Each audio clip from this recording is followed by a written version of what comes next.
Well, hello, Allison. How are you? Hello, hello, hello. I'm doing well. How are you doing this morning? I'm doing well. We're both going to enjoy a beautiful day, Yes, um, as YouTube would tell us from one of their tracks. But I think it's also going to be a nice, beautiful week. I know. I feel really lucky. We kind of dodged a bullet with a relatively mild winter, and now we're like safely into April. So this Yep. is this is nice. This is Yeah, nice. yeah. So let me give a big shout out, welcome, hello to all of our audience members who are watching today's episode, this episode of Leave It to the Experts. And for those of you who may be watching us for the first time, or you've seen our previous episodes, we always introduce ourselves. My name is Bill, and with me is It's me, Allison Gillis. there you Friendly go. Yes, it is illustrator. absolutely Allison. And with that, you can follow either one of us through any of the social media platforms. In this particular shot here, we've made it easy for you. All that you need to do is scan the QR code if you need to engage us for a conversation. And by all means, if you have an interest in guesting in one of our upcoming episodes because you've got a great story, you're an expert in what you do. We certainly want to hear from you. Indeed. All right. So, with that, Allison, let me set the backdrop for our guest this morning, today. This gentleman, his name is John Rona. He is someone that I got to meet and I got to know, oh my gosh, let me count, like 5 years ago. And my first impression of this guy was, oh my gosh, he's an assassin. Right? Uh-oh. Yeah, he's an assassin. He's like the Robin Hood, right? He's defending people who have been wronged, injured, et cetera, et cetera.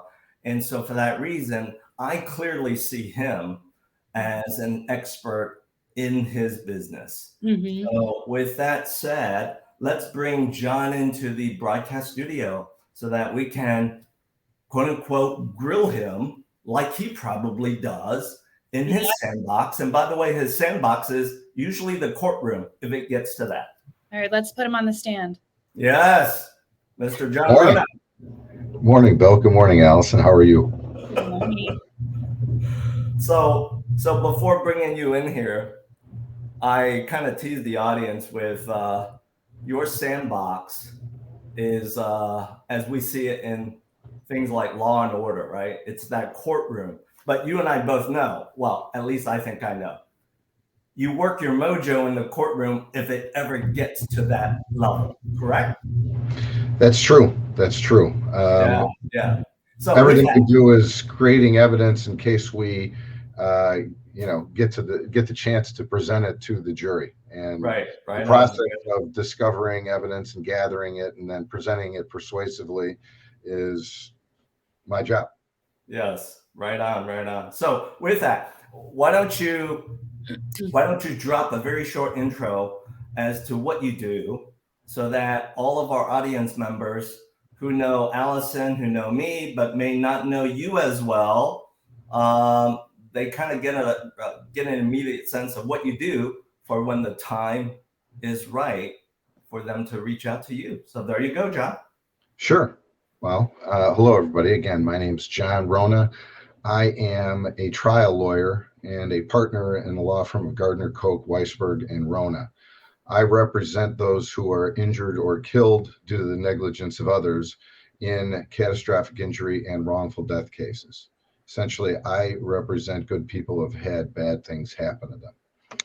Yep. And I've always remembered that last phrase when I've sat next to you, across from you, in kind of like a networking meeting or a business meeting, and it's always created this imprint in my head. So my first question, John, is this: I'm going to grill you just like you grill, the participants in the courtroom. So here we go. what percentage of medical malpractice cases settle before they go to court? And can you share with us why is that the case? Well, I would say that probably 90 to 95% of all cases in the injury, wrongful death realm settle before trial, and medical malpractice is a subset of that general description of this area of law. And I would say that perhaps a smaller percentage than 90 to 95% settle, but most cases do. And when I say settle, I would include in that also, some of them get resolved before trial, not necessarily in a settlement agreement, but in motion practice, dismissals, those types of things, summary judgments. But I would say it's probably 80 to 90% for medical negligence cases. Oh, wow. That's a pretty high percentage. So along that same line, is it that same percentage higher or lower, over or under, when it comes to like injury, wrongful death, maybe not medical related, but like a big accident or something? Is it about the same threshold? No, I would say it's there are more trials in medical negligence than there are in the general personal injury, catastrophic injury, wrongful death realm. I would say it's probably 90 to 95% of those cases resolve short of going to trial, whereas medical negligence cases, it's probably around 80%. Okay, interesting. And for our audience members, when it comes to the topic of accidents, John, we're not just talking about like the major car pileup on the expressways. It can be workplace accidents as well, right? That's absolutely true. We represent people in any type of a situation where there is a serious or catastrophic injury or death due to the negligence of others. It could be a construction work site where there are multiple contractors on a site, and one of them or one or more of them was negligent in some way, and someone became injured. For instance, a demolition team removed a glass wall that bridged a balcony, and the next day, and they didn't put up anything in front of it like a barricade or tape or anything to warn other workers in the area. And then the next day, an electrician comes in and he's working right at the edge of where that overhang is, and because the glass wall is no longer there, he falls over and suffers a serious injury. You could have multiple contractors who are at fault there. The general for not recognizing what took place and remedying the situation, the demo contractor for not advising others what happened or putting a barricade up, etc. So we absolutely represent people in those construction type of cases. But trucking cases we have nationwide. We've represented people in airplane crash cases.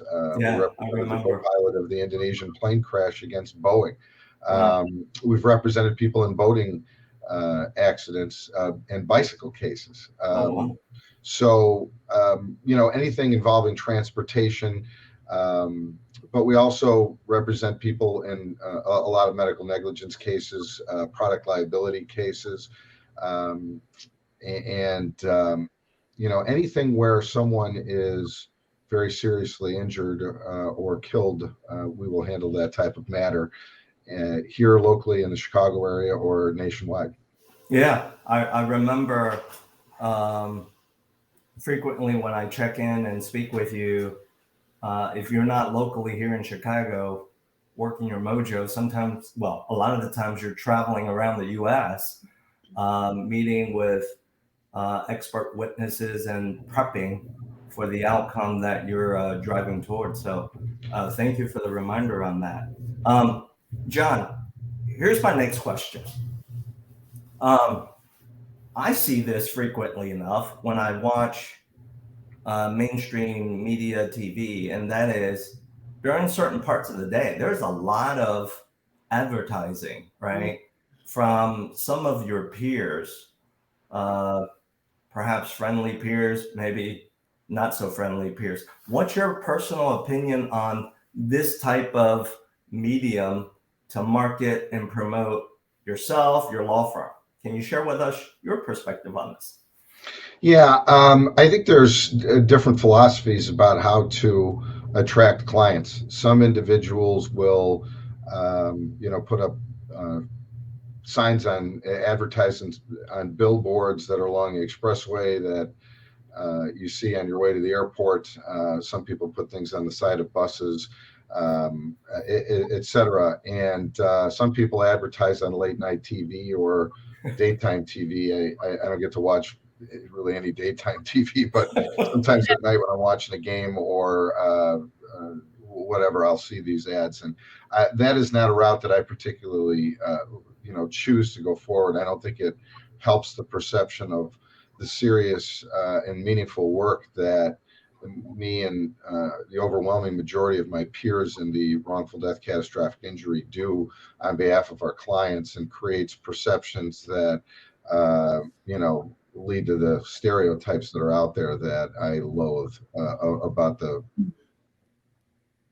what we do and how we do it. And so I'm not a fan of that at all. And unfortunately, most of the firms that do that, not all, but most of them, are really just kind of claims aggregators, and they're not the people that we see in court when we're there. And, for the most part, nobody who's in the trenches doing this type of work really knows them.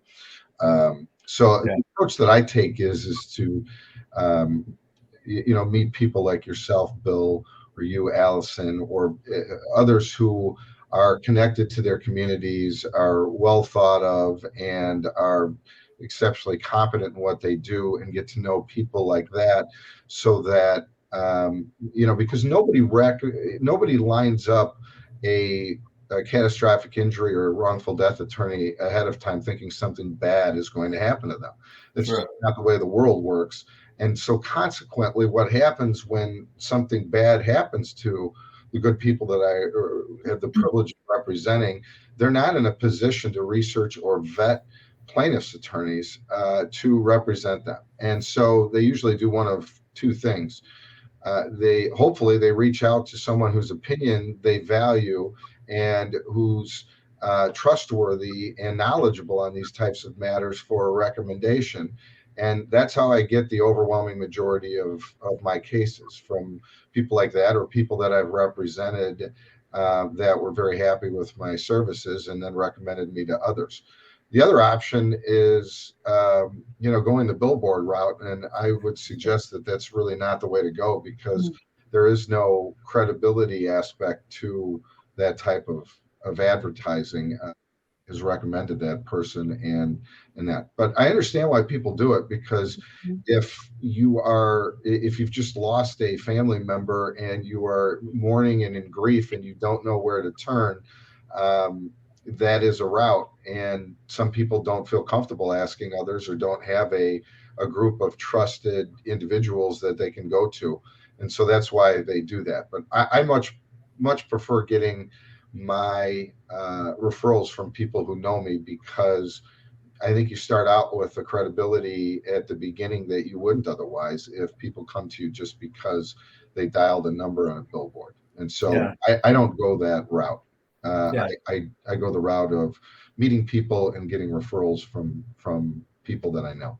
Yeah, right on. I love about this podcast because you hit on something there, John, that is also kind of a unique challenge to all of our industries, because the clients that Bill and I serve also only really need us and our services for a very small percentage of time throughout their lives, relative to all the rest of the time that they're just living, they're existing, they're going through their day-to-day lives, they're in their homes, they're not thinking about buying, selling, or refinancing.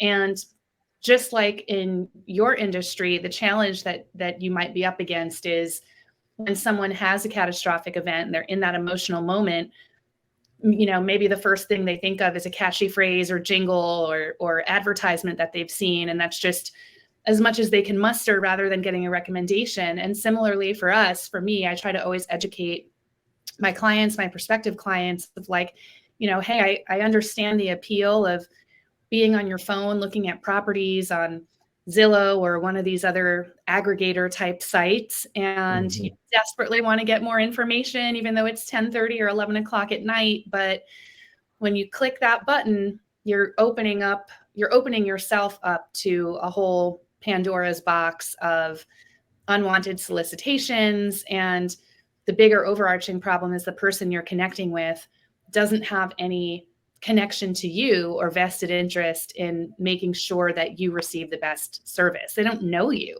Just like the guys on the billboard don't know me if I happen to call them when I'm in a car wreck or something, God forbid. So that is kind of the unique challenge we all face, is making sure that we're doing enough in our communities and networking enough so that we are top of mind should the occasion arise. But it is kind of challenging. You can't really market to people for some unforeseen accident that you don't really want to happen to them anyway. Well, that's absolutely true. And so, and I understand that situation, because the people that I represent are really in a difficult spot, because again, since nobody researches and vets attorneys ahead of time, they're now in a position where they need to do that, but they're in an extreme amount of pain, or they're hospitalized for a lengthy period of time, or if they lost their life in this occurrence, then the family members are left trying to figure out how to deal with the situation, and they've got an overwhelming amount of things that they have to do. Just one of them is dealing with a lawyer. And so I understand why people go that billboard route, but I would suggest that it really is not the right way of doing things.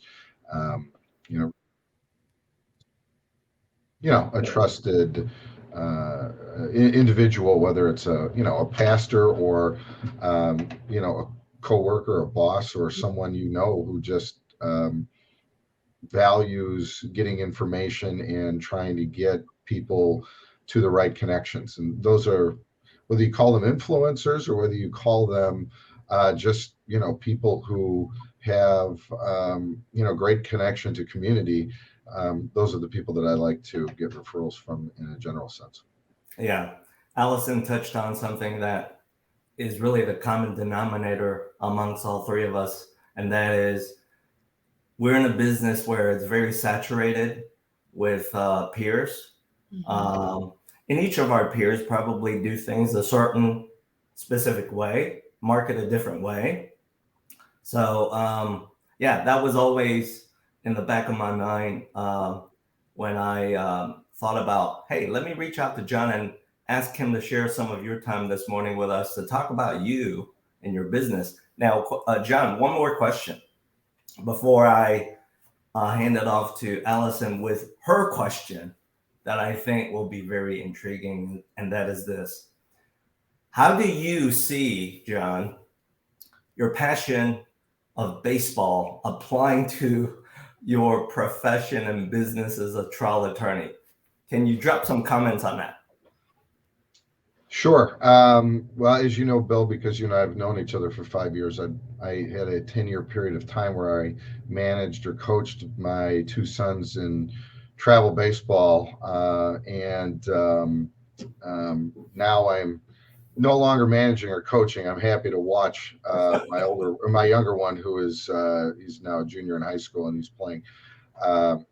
So yeah, I have a lot of time spent in had got a lot of enjoyment out of coaching, not just my own sons, but the other kids that I was fortunate enough to be able to coach over those periods of time. And I'm really getting to see it now, because we're playing against other teams at the high school varsity level. And, I'm getting to see these kids and their parents, and they're doing great. And so it's just a lot of fun to see people that you spent a lot of good and meaningful time, hopefully teaching them a game and the passion for the game and for life. And so I really enjoyed that. In terms of how it applies to what I do as a lawyer, well, I mean, we learned, very early on how strategic baseball is and what a thinking person's sport it is. And that absolutely applies to what I do today. I mean, everything that I do in terms of gathering evidence on behalf of my clients is a strategic exercise in order to, present as persuasive of a case for compensation for my client to make them whole again. And baseball teaches you that everything that you do is strategic and designed to help your team win, one way or another, whether it's properly positioning yourself and being ready on every pitch in the field, or executing a pitch properly as a pitcher, or knowing what count you have at the plate, looking for certain pitches when you have an advantage, knowing when to be aggressive, those types of things. And so I think baseball, and this may apply to other sports, but that's the one I'm most familiar with and most involved and know the game best. So I would use that as the comparison. But I think it really does a great job of teaching people, players, how to be strategic in what they do. And I know that ends up applying to how they run their lives and how they perform their jobs, and in those types of things. So it really has great life lessons, and I certainly apply what I learned playing and coaching in what I do on a daily basis. Yeah. I've always felt that vibe from you, from when we first met and as we continue to check in with each other. So let me hand the baton off to Allison with, I know, the question, the very intriguing question she wants to ask you, John. So there you go. Well, actually, we kind of touched on the first part of it earlier with just discussing how to be ready for people when they're ready for us. But right. I noticed when you were describing your practice and when you were describing sort of the vertical of personal injury law and all that encompasses, you then kind of broke it out into these almost like subcategories. And it sounds like after a certain amount of time in practice, you kind of almost niche down a little bit. And I was wondering if that's been your experience, where within the realm of personal injury or wrongful death suits, if you have found yourself sort of gravitating towards one of those niche within a niche categories, whether that's workplace injuries or medical malpractice, if that's been your experience, and if so, is that something that kind of happens organically, or do you think that it's something that a practitioner has to kind of set their sights on and deliberately make themselves like the medical malpractice guy or the workplace injury guy? Yeah, I think it part of it is strategic and part of it is organic. I mean, you attract, for whatever reason, the cases that you attract. And early in your career in particular, you do not specialize. You just, try to attract all types of cases. And as you go along, whatever cases you attract, you certainly develop a skill set in those areas. Medical negligence cases are not an area to dabble in. They're the most difficult cases, I believe, that there are in any realm of law, because of the, to a layperson, the difficulty in understanding medicine, and the fact that I think the general public really wants to believe that when they go to the hospital or to the doctor, they're going to get the best care possible, and it is going to comply with the standard of care. And when that doesn't happen, that is a jarring result.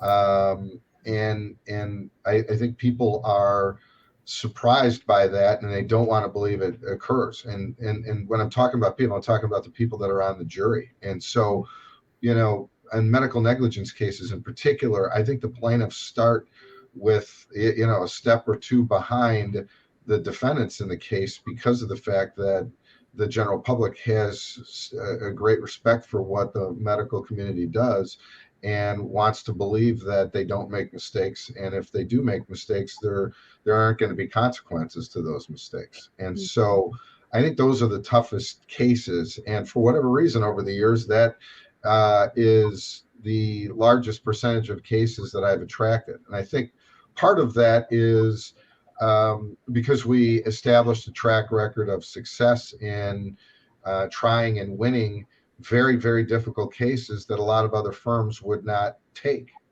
because they are so difficult. And so we have a lot of confidence in our abilities to take very difficult cases that other firms wouldn't take, and to win them and to get settlements for our clients so that we can, as best we can under the American system of justice, make them whole again. But in a general sense, we are we're a general practice firm. I manage the injury department, but within that realm of the injury department, there are no cases that we don't handle. Like I was telling you earlier, we handle employment cases, discrimination. We have police misconduct cases. I have a settlement conference on a police misconduct case later today. And so,